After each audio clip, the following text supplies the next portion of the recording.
guys, Dr. Bill Vrankus here with Movement First Physical Therapy. I'm going to show you a low trunk roll with a Swiss ball. What we're going for is making sure that you are rolling your trunk using your trunk muscles. So what we're going to do is we're going to lay on our backs and bring your legs up on top of that ball.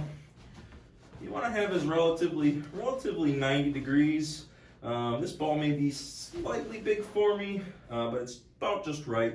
You can cross your legs if that's comfortable. But what we're going to do is kind of pretend like our legs aren't working for us.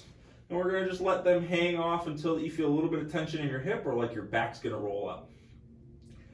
From there, you are going to let your pelvis rock round over.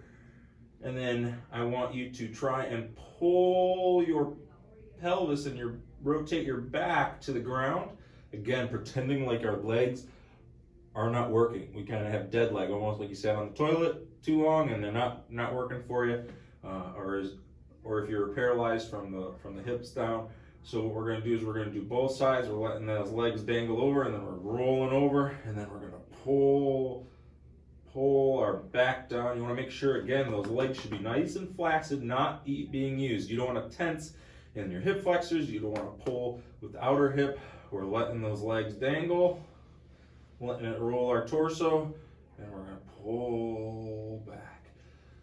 Something that commonly people do is when they go, they want to extend and pull back, and usually what that's doing is probably using your hip flexors.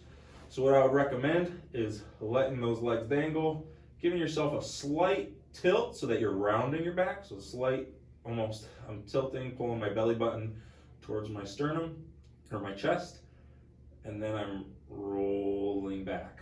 And you should feel this in your abdominal muscles, your obliques, as well as your back muscles as you get going. What you shouldn't feel is your hip or your thigh getting tight, your groin or your hip flexors getting tight. You really want to make sure you're using those back muscles. All right, so how many ever sets and reps that your physical therapist prescribes, and good luck.